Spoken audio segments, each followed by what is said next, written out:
అందరికీ నమస్కారం. ఈరోజు మనం సైన్స్ చరిత్ర గురించి మాట్లాడబోతున్నాం. కానీ మనం ఎప్పుడూ వినే కథ కాదిది. ఇది మనకు తెలిసిన కొన్ని విషయాలనే మార్చేయొచ్చు. అసలు కథలకు వెళ్దామా? మొదటగా ఒక ప్రశ్న. ఈరోజు మనం వాడుతున్న ఎయిర్ కండిషనర్లకు వందల ఏళ్ల ముందే తమంతట తాము చల్లబడే భవనాలు ఉండేవంటే నమ్ముతారా? సరే, ఇప్పుడు లోహాల ప్రపంచంలోకి వెళదాం. కొన్ని పురాతన కత్తుల్లో ఈనాటి నానోటెక్నాలజీ దాగి ఉందంటే వినడానికే ఆశ్చర్యంగా ఉంది గదూ. ఇంకో విషయం, లెక్కల్లో అత్యంత ముఖ్యమైన క్యాలిక్యులస్, దాన్ని న్యూటన్ కనుగొనడానికి ఏకంగా 250 ఏళ్ల ముందే ఇక్కడ అభివృద్ధి చేశారంటే ఈ విషయాలన్నీ ఏంటో వివరంగా చూద్దాం. సరే, ఇక అస్సలు విషయంలోకి వెళ్ళిపోదాం. ముందుగా పురాతన వాస్తుశిల్పం గురించి. అసలు కరెంట్ అనేదే లేని రోజుల్లో మన ఇంజనీర్లు థర్మోడైనమిక్ సూత్రాల్ని ఉపయోగించి భవనాల్ని ఎలా చల్లగా ఉంచగలిగారు? ఆ రహస్యం పేరు జాలీ. మనం చాలా పురాతన కట్టడాల్లో చూసే ఈ రాతి తెరలు కేవలం అందం కోసం అనుకుంటాం, కానీ అవి అంతకు మించి అదొక న్యాచురల్ ఏసీ లాంటిదన్నమాట. ఇది పూర్తిగా సైన్స్.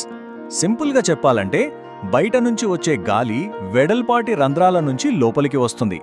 ఆ తర్వాత ఇరుకైన మార్గాల గుండా వెళ్లేసరికి దాని వేగం అమాంతం పెరుగుతుంది.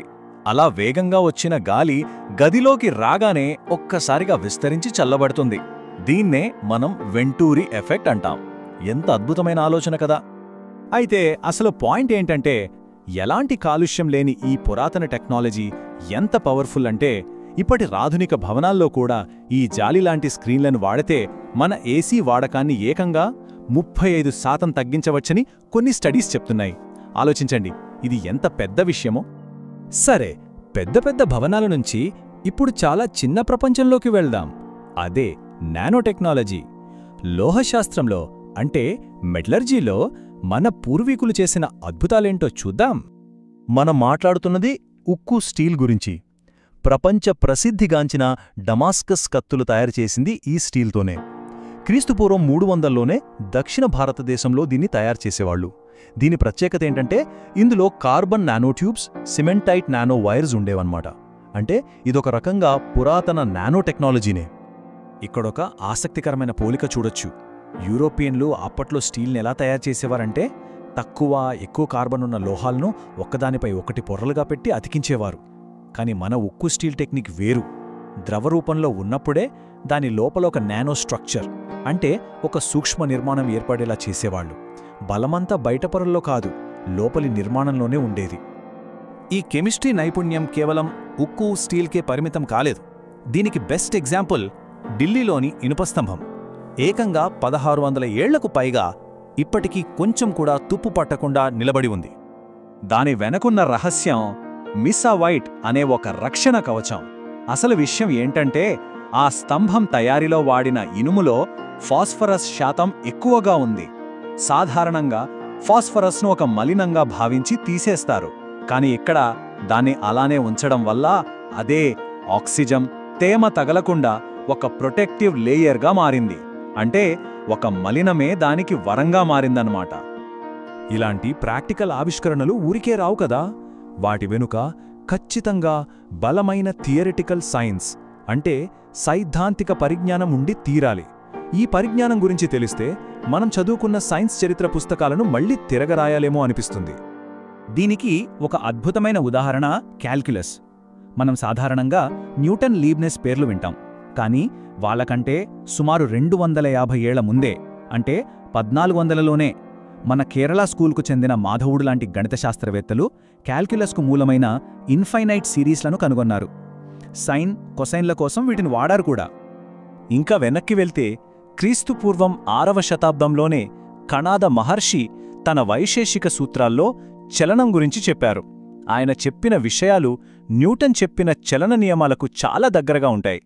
యాక్షన్, రియాక్షన్ సమానంగా, వ్యతిరేకంగా ఉంటాయని కూడా ఆయన చెప్పారు. పైన వేసిన వస్తువులు కింద పడటానికి కారణం గురుత్వాకర్షణ అని కూడా వివరించారు. సరే, ఇన్ని గొప్ప ఆవిష్కరణలుంటే మరి వీటి గురించి మనకు ఎందుకు తెలియదు? ఎందుకు ఇవన్నీ మరుగున పడిపోయాయి? దీనికి కారణం కేవలం మర్చిపోవడం కాదు, కొన్నిసార్లు కావాలనే అణిచివేశారు. ఉదాహరణకు 18వ శతాబ్దంలో ఓడల నిర్మాణం చూద్దాం. మన దగ్గర టేకుతో కట్టిన ఓడలు ఏకంగా 50 నుంచి 100 ఏళ్లు మన్నేవి. అదే బ్రిటిష్ వాళ్ల ఓక్ చెక్క ఓడలు ప్రతి 12 ఏళ్లకి రిపేర్కు వచ్చేవి. దీంతో మన ఓడల నాణ్యత చూసి లండన్ షిప్ బిల్డింగ్ ఇండస్ట్రీ భయపడింది. మరి వాళ్ళు ఏం చేశారు? పోటీపడి మనకన్నా మంచి ఓడలు కట్టారా? లేదు, రాజకీయంగా దెబ్బకొట్టారు. 1815లో రిజిస్ట్రీ యాక్ట్ అనే ఒక చట్టం తెచ్చి భారతదేశంలో తయారైన ఓడలను బ్రిటిష్ రిజిస్ట్రీలో చేర్చుకోకుండా చేశారు. అంతే, ఒక గొప్ప పరిశ్రమను కావాలనే నాశనం చేశారు. ఇలాంటిదే ఇంకో కథ శంకర్ అబాజీ భీసేది. ఆయన బీసోటైప్ అనే ఒక ప్రింటింగ్ మెషిన్ను కనిపెట్టారు. అది అప్పటి బ్రిటిష్ మోనోటైప్ మెషిన్ కన్నా రెండింతల వేగంగా పనిచేసేది. తమ వ్యాపారానికి దెబ్బని భావించి దాన్ని మార్కెట్లోకి రాకుండా అడ్డుకున్నారు. సరే, చరిత్రలో మరుగున పడిపోయిన ఈ ఆవిష్కరణల కథల నుంచి మనం నేర్చుకోవాల్సిన అసలు విషయమేంటి? ఇవన్నీ మనకు ఏం చెప్తున్నాయి? దీన్ని బట్టి మనకు అర్థమయ్యేదేంటంటే, మనం నమ్మే కొన్ని అపోహలు పగిలిపోతాయి. పురాతన వాస్తుశిల్పంలోనే థర్మోడైనమిక్స్ని వాడారు. ఉక్కు తయారీలోనే నానో టెక్నాలజీకి పునాదులు వేశారు. యూరప్కు 100 ఏళ్ల ముందే క్యాల్కులస్ బేసిక్స్ ఇక్కడ మొదలయ్యాయి. ఈరోజు మనం చూస్తున్న ప్లాస్టిక్ సర్జరీ మూలాలు కూడా క్రీస్తుపూర్వం 600 నాటి భారతదేశంలోనే ఉన్నాయి. అన్నిటికన్నా ముఖ్యంగా ఈ టెక్నాలజీలు కనుమరుగు అవడానికి కారణం వాటిలో లోపం కాదు, చాలాసార్లు రాజకీయ కారణాలే. ఇదంతా చూశాక ఒక ప్రశ్న మిగిలిపోతుంది. ఈరోజు మనం ఒక సుస్థిరమైన భవిష్యత్తు కోసం ఎన్నో పరిష్కారాలు వెతుకుతున్నాం. బహుశా ఆ పరిష్కారాలు కొత్తగా కనుక్కోవాల్సినవి కాదేమో, మనం మర్చిపోయిన మన చరిత్రలోనే అవి దాగున్నాయేమో.